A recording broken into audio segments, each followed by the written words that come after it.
எல்லாருக்கும் வணக்கம். நம்ம முகுந்தா ஃபார்மில் நாற்று விட்டுருந்தோம். எல்லாமே அருமையாக முளைச்சிருக்கு. இப்போது கந்தசாலா அப்படின்னு ஒரு விதை நெல் ரொம்ப நாளாக தேடிட்டு இருந்தேன். இது இப்போ தான் கிடச்சிது. ஒரு கிலோ வாங்கியிருக்கேன். இந்த அரிசியை ரொம்ப நாளாக தேடிட்டு இருந்தேன். இதெல்லாம் நாற்று விட்டு காட்ட இப்போ 6வது நாள் இன்றைக்கி. நல்ல முளைப்பு வந்திருக்கு. இன்னும் ஒரு 2 நாள் இதை எடுத்துகிட்டு நம்ம மீன் இல்லாமல் ஈயம் கரைசல் எதை விடலாம். எனக்கு என்னென்னா ஒற்றை நாட்டு முறை பண்ணணும்னு ரொம்ப ஆசைங்க. அதனால் இது சும்மா ஒரு 100 கிராம் மட்டும் எடுத்துருக்கேன். இந்த 1 கிலோலேருந்து ஒரு 100 கிராம் மட்டும் எடுத்துருக்கேன்.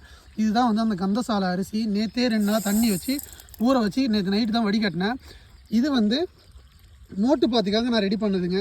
இப்போ தான் சும்மா ரவ்வோண்டு எனக்கு ரொம்ப நாள் ஆசை இல்லையா, அதனால் இந்த கந்தசாலாவை ஒற்றை நாட்டு முறையில் இது பண்ண போகிறேங்க. அதுக்காக தான் இந்த மாதிரி மோட்டு பாத்தி பண்ணேன். இது ஒரு 15 நாள்லேயே பண்ணிடலாங்க. எப்படின்னா இப்போ இது கூட நம்ம எடுக்கிறோம் இல்லையா, அப்போவே வந்து இந்த நிலையும் எடுத்துடலாம். கந்தசாலாவை நம்ம ஒற்றை நாட்டு முறையில் ஒரு 100 கிராம் நட்டு பார்ப்போம் எப்படி வருதுன்னு. நல்லா வந்துருச்சு அப்படின்னா இதுக்கப்புறம் ஒற்றை நாட்டு முறையே நம்ம வந்து ட்ரை பண்ணலாம்.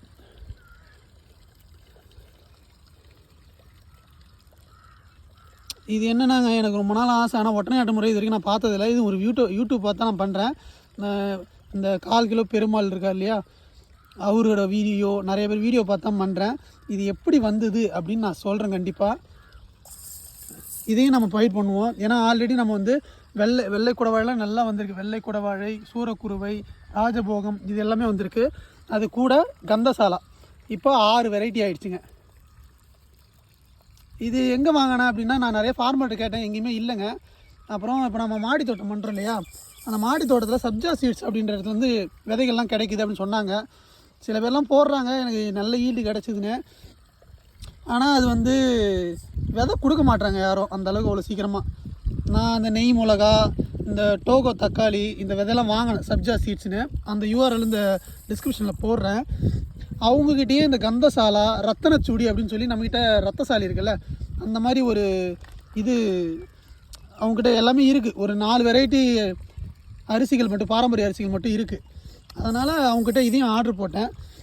அதில் இந்த கந்தசாலா கிடச்சிது. சரின்ட்டு டக்குன்னு வாங்கிட்டேன். ஏன்னா கிடைக்க மாட்டேங்குது இல்லையா, அதனால் பார்ப்போம் இதுவும் எப்படி வருதுன்னு பார்ப்போம்.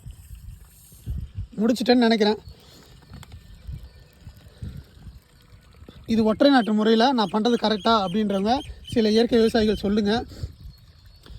ஏன்னா முதல் டைம் பண்ணுறேன், விட்டுட்டேங்க. இதுதான் நம்ம நாத்தங்கால் பாருங்கள். மற்றதெல்லாம் மட்டமாக இருக்கும், இது மட்டும் மோடாக இருக்கும். இதுதான் ஒற்றை நாட்டு முறை. நாளைக்கு அப்படியே மம்முட்டியால் வெட்டி அப்படியே ஒரு நாற்றை எடுத்து நம்ம நட போகிறோம். ரெகுலராக முகுந்தா ஃபார்ம் சேனல் வாட்ச் பண்ணுங்கள். நன்றி, வணக்கம்.